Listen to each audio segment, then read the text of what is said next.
Good morning, students. In the last video, we studied about the structure of stomata and some theories about stomatal movement. तो आज की video में हम इसी को कंटिन्यू करेंगे और हमारे पास एक थ्योरी जो है स्टोमेटल मूवमेंट की, उसके बारे में हम स्टडी करेंगे।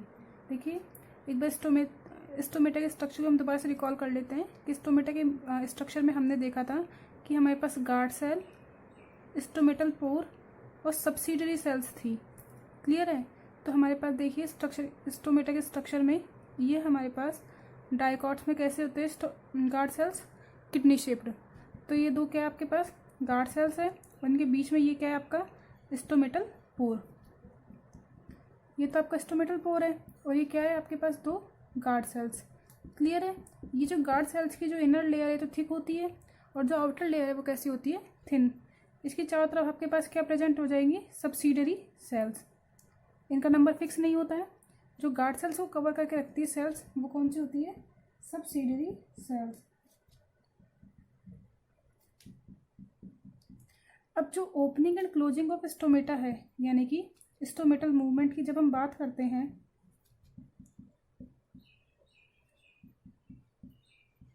तो स्ट्रक्चर ऑफ स्टोमेटल मूवमेंट क्या है, opening and closing of stomata.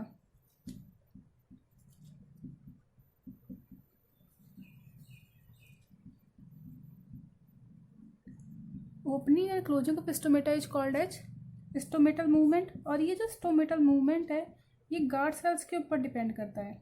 इसके ऊपर डिपेंड करता है, गार्ड सेल्स के ऊपर डिपेंड करता है, गार्ड सेल्स की स्ट्रक्चर पे डिपेंड करता है कि गार्ड सेल्स टर्जिड कंडीशन में है या फ्लैसिड कंडीशन में है। तो गार्ड सेल की टर्जिडिटी या इसकी फ्लैसिड कंडीशन ही क्या होती है, स्टोमेटल मूवमेंट के लिए रेस्पॉन्सिबल होती है। गार्ड सेल टर्जिड कंडीशन में होगी तो स्टोमेटा क्या हो जाएंगे, ओपन।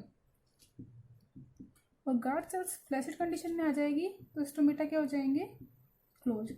तो closing and opening and closing of stomata is dependent on guard cells. Clear है? अब इसी ओपनिंग और क्लोजिंग को हमने क्या बोल दिया था, स्टोमेटल मूवमेंट। और इस स्टोमेटल मूवमेंट के लिए आपके डिफरेंट साइंटिस्ट ने डिफरेंट थ्योरीज क्या है दी है। इसमें से जो मेन थ्योरी है वो कितनी है, 3। इनके बारे में हम बात करते हैं। तो देखते हैं हम opening and closing of stomata, यानी कि मैकेनिज्म ऑफ स्टोमेटल मूवमेंट। तो मैकेनिज्म ऑफ स्टोमेटल मूवमेंट के लिए हमारे पास 3 डिफरेंट थ्योरी है। इसमें से फर्स्ट है starch sugar hypothesis. Starch sugar hypothesis. Second जो हाइपोथेसिस है वो है स्टीवर्ट्स हाइपोथेसिस।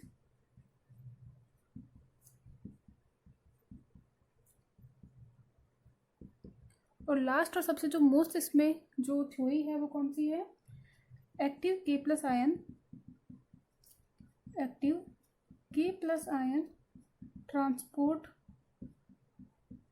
थ्योरी या हाइपोथेसिस। देखिए, मैकेनिज्म ऑफ स्टोमेटल मूवमेंट के लिए 3 डिफरेंट टाइप्स की हाइपोथेसिस दी गई है। फर्स्ट है स्टार्च शुगर हाइपोथेसिस, सेकंड है स्टीवर्ट्स हाइपोथेसिस एंड थर्ड है active K plus ion, active potassium ion transport hypothesis या थ्योरी। तो सबसे इम्पॉर्टेंट थ्योरी है और यही इसी पे बेस्ड क्वेश्चन मेन एग्जाम में पूछा जाता है कि right A note on mechanism of stomatal movement on the basis of active K plus ion transport hypothesis. Clear है? ये दोनों थ्योरी इनिशियली दी गई थी लेकिन ये उतनी ज़्यादा कंसीडर नहीं की गई है। तो हम देखते हैं सबसे पहले स्टार्च शुगर हाइपोथेसिस। पहली हाइपोथेसिस हम देखते हैं स्टार्च शुगर हाइपोथेसिस। देखिए ये हाइपोथेसिस क्या कह रही है, टर्म्स देखिए, स्टार्च शुगर यानी कि स्टार्च शुगर में कन्वर्ट होता है और शुगर स्टार्च में कन्वर्ट होती है, इसी के ऊपर बेस्ड है ये हाइपोथेसिस। ये हाइपोथेसिस सबसे पहले किसने दी थी, सायरे ने। तो किसके द्वारा दी गई, गिवन बाय सायरे। तो सायरे ने क्या कहा, देखिए सायरे ने कहा कि हमें पता है कि जो स्टोमेटा है वो डे के टाइम पे तो क्या होता है आपके ओपन होता है जनरली, और नाइट के टाइम पे क्या होता है, ये नाइट को क्लोज होता है। जो स्टोमेटा है जनरली डे के टाइम पे ओपन रहेंगे और नाइट को क्या रहेंगे, क्लोज रहेंगे। अब इनका जो मूवमेंट है वो कैसे होता है, कैसे ओपनिंग और क्लोजिंग होती है, इसके बारे में देखते हैं। देखिए सायरे ने कहा कि डे टाइम पे जो गार्ड सेल्स है, हमने कहा ओपनिंग और जो क्लोजिंग ऑफ स्टोमेटा है वो किसके ऊपर डिपेंड करती है, गार्ड सेल्स के ऊपर। तो डे टाइम में गार्ड सेल्स के पास CO2 की कंसंट्रेशन कम होती है। CO2 कंसंट्रेशन क्या है, कम, क्योंकि हमें पता है डे टाइम पे जो CO2 है वो कहाँ यूज होती है, कहाँ कंज्यूम होती है, फोटोसिंथेसिस में। डे टाइम में CO2 कहाँ यूज होगी, फोटोसिंथेसिस में। तो सारे के सारे CO2 को कंज्यूम करके फूड का फॉर्मेशन कर लिया जाता है। तो CO2 कंसंट्रेशन क्या हो गई, लेस हो गई। जब CO2 कंसंट्रेशन लेस है तो pH की जो वैल्यू है वो क्या हो जाती है, हाई। क्योंकि क्या होता है, देखो CO2 होता है वो कार्बोनिक एसिड फॉर्म करता है, CO2 फॉर्म्स कार्बोनिक एसिड, तो एसिडिक pH होगी तो लेस होगी। लेकिन यहाँ पे एसिड की यानी कि CO2 की, कार्बन डाइऑक्साइड की जो कंसंट्रेशन है वो है कम, तो pH की वैल्यू क्या हो जाएगी, इंक्रीज हो जाएगी। इस इंक्रीज pH से क्या रिजल्ट होगा, गार्ड सेल्स में एंजाइम होता है फास्फोराइलेज एंजाइम। कौन सा एंजाइम, फास्फोराइलेज एंजाइम। ये एंजाइम गार्ड सेल्स में प्रेजेंट होता है कौन सी कंडीशन में, इनएक्टिव कंडीशन में प्रेजेंट होता है। किसमें, इनएक्टिव कंडीशन में। और हमें पता है कि जो ये एंजाइम है एक सर्टेन pH पे, एक सर्टेन टेम्परेचर पे क्या होता है, एक्टिव होता है। जैसे ही pH की वैल्यू इंक्रीज हो जाती है तो फास्फोराइलेज एंजाइम इनएक्टिव कंडीशन से एक्टिव कंडीशन में आ जाता है। क्या हो जाएगा, इनएक्टिव कंडीशन से एक्टिव कंडीशन में आ जाएंगे। और जैसे ही ये फास्फोराइलेज एंजाइम एक्टिव कंडीशन में आ जाता है, ये क्या करता है, स्टार्च को ग्लूकोज 1-फॉस्फेट में कन्वर्ट कर देता है।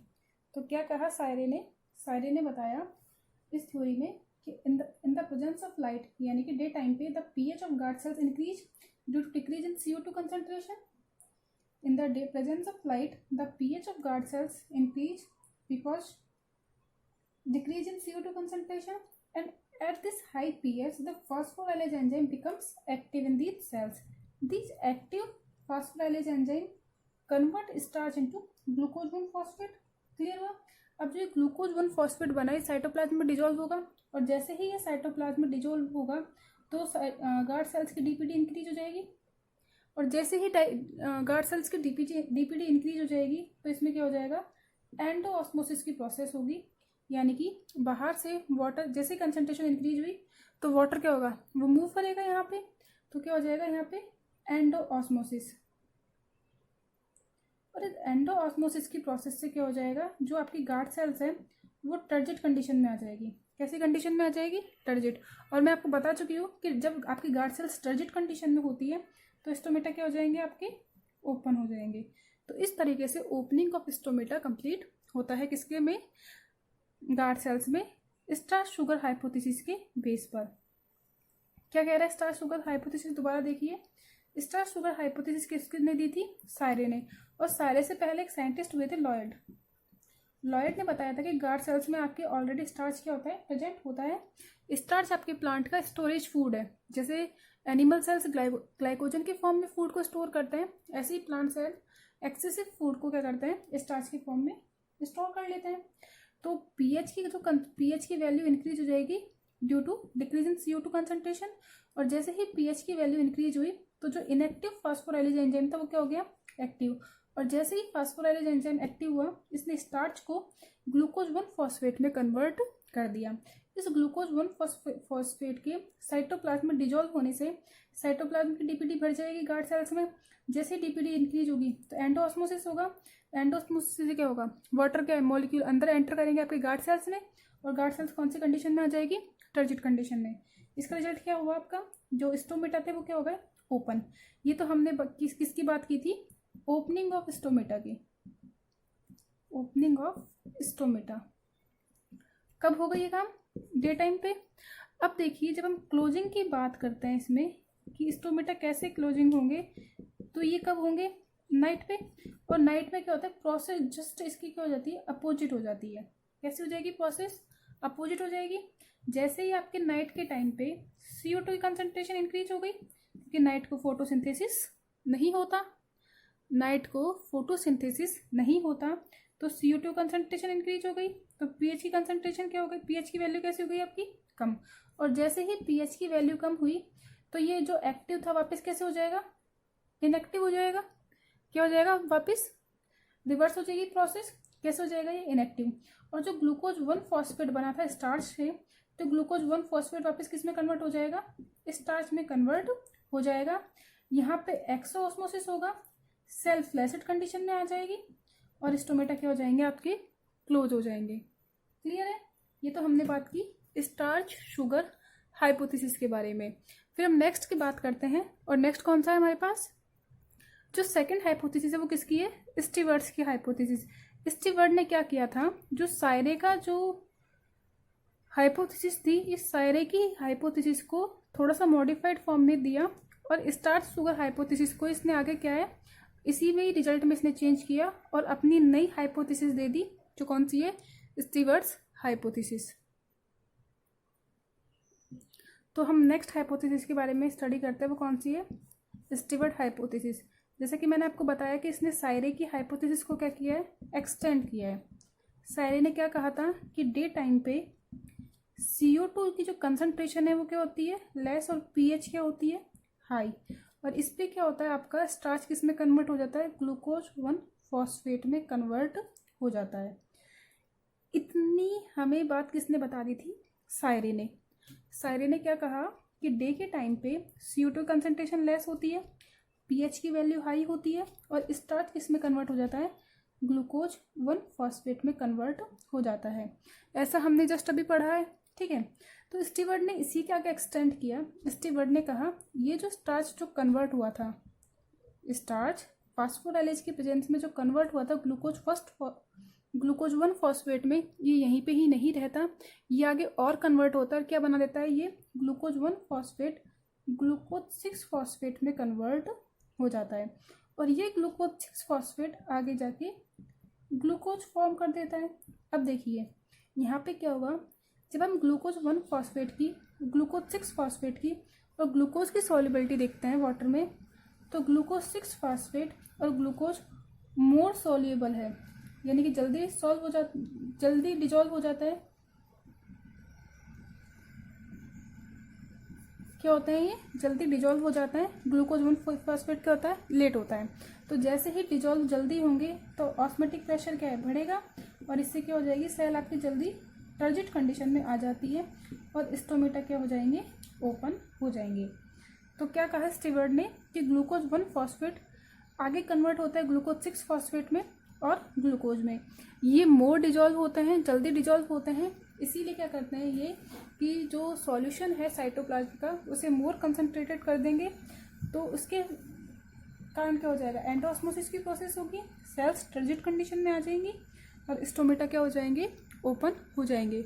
ये किसकी हाइपोथेसिस थी, स्टीवर्ट की हाइपोथेसिस। अब हम बात करते हैं हमारी मेन हाइपोथेसिस की, जो कि क्या है आपकी, active potassium ion transport theory. हमारी थर्ड और मेन थ्योरी है वो कौन सी है, एक्टिव पोटेशियम आयन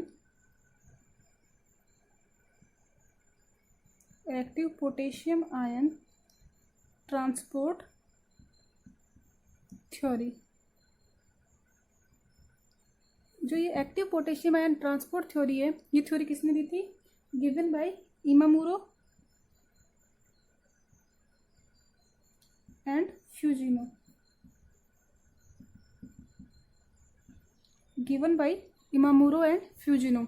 इसी को ही आगे थोड़ा सा एक्सटेंड किया था किसने, लेविट ने। तो जो active potassium ion transport theory है, this theory is given by Imamura and Fujino. देखिए जो इमामुरो और फ्यूजिनो थे, इन्होंने क्या कहा कि जो स्टोमेटल मूवमेंट है, स्टोमेटल मूवमेंट किसके ऊपर डिपेंड करता है, पोटेशियम आयन के ट्रांसपोर्ट पर। देखिए थ्योरी क्या है, potassium ion transport theory. Clear है। तो यानी कि जो पोटेशियम आयन का जो मूवमेंट है वही क्या करेगा, आपके स्टोमेटल मूवमेंट को कंट्रोल करेगा। कैसे? जो पोटेशियम आयन है वो गार्ड सेल्स, सब्सिडरी सेल्स और गार्ड सेल्स में क्या होते रहते हैं? ट्रांसफर होते रहते हैं। सब्सिडरी सेल से जब गार्ड सेल्स में एंटर करता है, जब पोटेशियम आयन सब्सिडरी सेल से गार्ड सेल्स में एंट्री करता है तो स्टोमेटा ओपन हो जाता है, और जब गार्ड सेल से दोबारा सब्सिडरी सेल में जाता है तो स्टोमेटा क्या हो जाता है? क्लोज हो जाता है। तो opening and closing of stomata depends on potassium ion transport. Clear है? और ये ट्रांसपोर्ट कहाँ होगा? Subsidiary cells to guard cells और guard cells to subsidiary cells. तो देखिए, इमामुरा और फ्यूजनो ने कहा था कि डे के टाइम पे तो आपके स्टोमेटा क्या होंगे? ओपन, और नाइट या डार्क के समय क्या होंगे? Stomata close.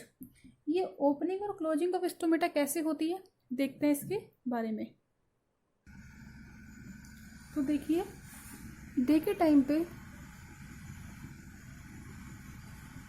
स्टोमेटा ओपन होंगे और नाइट में यानी कि डार्क में स्टोमेटा क्या रहेंगे? क्लोज रहेंगे। ये हम जनरल बात कर रहे हैं और देखते हैं ऐसा कैसे होगा। तो नाइट पे तो क्या रहेंगे? स्टोमेटा क्लोज, और डे में क्या रहेंगे? Stomata open. अब ये प्रोसेस कैसे कंप्लीट होती है देखते हैं। According to Imamura and Fujino, day time पे क्या होता है? आपके गार्ड सेल्स में मैलिक एसिड का फॉर्मेशन होता है। किसका फॉर्मेशन होगा? मैलिक एसिड का। तो डे के टाइम पे आपकी गार्ड सेल्स में क्या बन जाता है? Malic acid. Formation of malic acid takes place. This malic acid, जो एसिड है वो क्या करेगा? H+ आयन रिलीज करता है। हम जानते हैं जो एसिड है वो कौन से होते हैं? जो H+ आयन रिलीज करते हैं। तो ये जो मैलिक एसिड है डिसोसिएट हो जाएगा, एक तो ये मैलेट आयन का फॉर्मेशन कर देगा और इसके साथ साथ ही किसका फॉर्मेशन करता है? ये H+ आयन का। यानी कि ये जो मैलिक एसिड है ये H+ आयन को रिलीज कर देगा और खुद किस में कन्वर्ट हो जाएगा? मैलेट में। अब ये जो मैलेट है, ये जो H+ आयन रिलीज हुआ है मैलिक एसिड से, ये H+ आयन अभी कहाँ पे है? आपकी गार्ड सेल में। कहाँ पे है? गार्ड सेल्स में। अभी तक हम जो बात कर रहे थे वो किसकी बात कर रहे थे? गार्ड सेल की। ये जो H+ आयन है ये क्या करेगा? अब गार्ड सेल से कहाँ मूव कर जाएगा? सब्सिडरी सेल्स तक। कहाँ चला जाएगा? सब्सिडरी सेल्स तक। अब देखिए, पॉजिटिव चार्ज गया तो पॉजिटिव चार्ज को बैलेंस करने के लिए पॉजिटिव चार्ज की एंट्री होगी। तो H+ आयन के मूवमेंट के कारण क्या हो जाएगा? आपके K+ आयन क्या करेगा? सब्सिडरी सेल से कहाँ एंटर कर जाएगा? गार्ड सेल में। हमने क्या कहा? देखिए, ये आपके पास स्ट्रक्चर ऑफ स्टोमेटा की बात की थी हमने। देखिए, ये आपके पास क्या थी? किडनी शेप्ड की गार्ड सेल्स। तो H+ आयन तो क्या हुए? आपके गार्ड सेल्स से कहाँ आ गए? सब्सिडरी सेल्स में। और जो K+ आयन थे ये सब्सिडरी सेल से कहाँ एंटर कर गए? गार्ड सेल्स में। क्लियर है? तो H+ आयन तो कहाँ चले गए? आपके सब्सिडरी सेल्स में। और K+ आयन ने कहाँ एंटर कर लिया? गार्ड सेल्स में। तो गार्ड सेल्स में H+ आयन की जगह पे क्या आ गए? K+ ion. और यहाँ पे अपने पास मैलेट आयन है। मैलेट आयन के ऊपर कौन सा चार्ज है? नेगेटिव। ये नेगेटिव मैलेट आयन इस पॉजिटिव K+ आयन के साथ क्या करेंगे? रिएक्शन करेंगे और किसका फॉर्मेशन कर देते हैं? पोटेशियम मैलेट का। क्या फॉर्म कर देंगे? पोटेशियम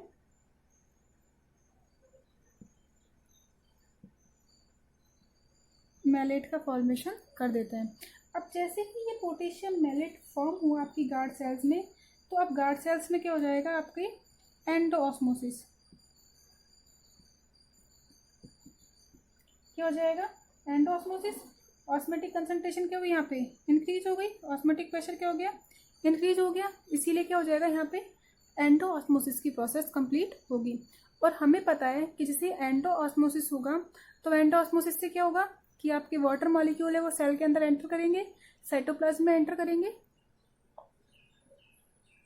और क्या हो जाएगी? आपकी सेल टर्जिड कंडीशन में आ जाएगी। कैसे कंडीशन में आ जाएगी? टर्जिड।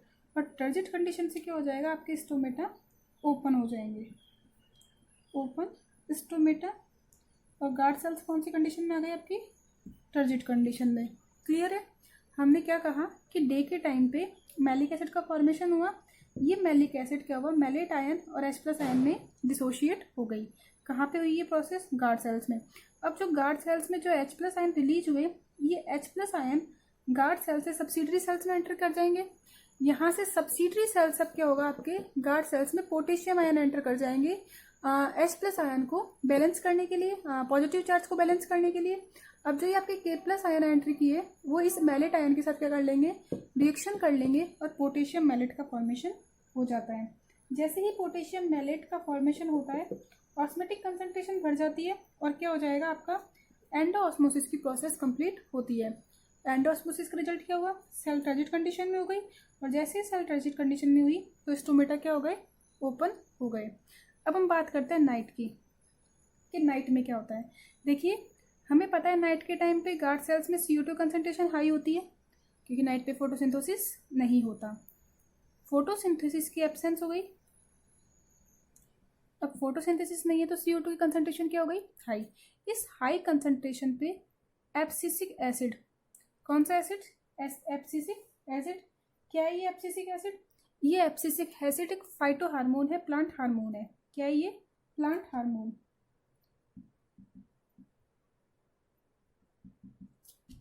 एब्सिसिक एसिड का क्या होता है, फॉर्मेशन होता है।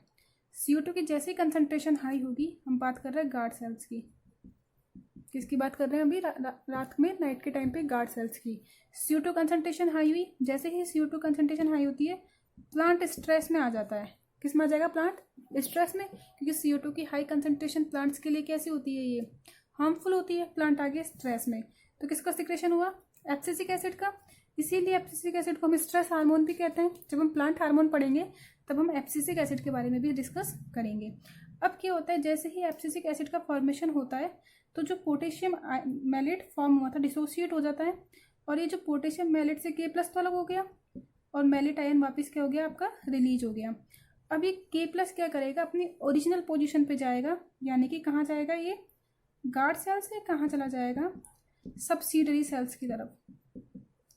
कहाँ से आया था, सब्सिडरी सेल्स से आया था पोटेशियम आयन, ठीक है। तो क्या करेगा, जो गार्ड सेल्स में था वापस कहाँ चला गया, सब्सिडरी सेल्स की तरफ, और वापस H+ आयन क्या हो जाएगा, एंटर्स इनटू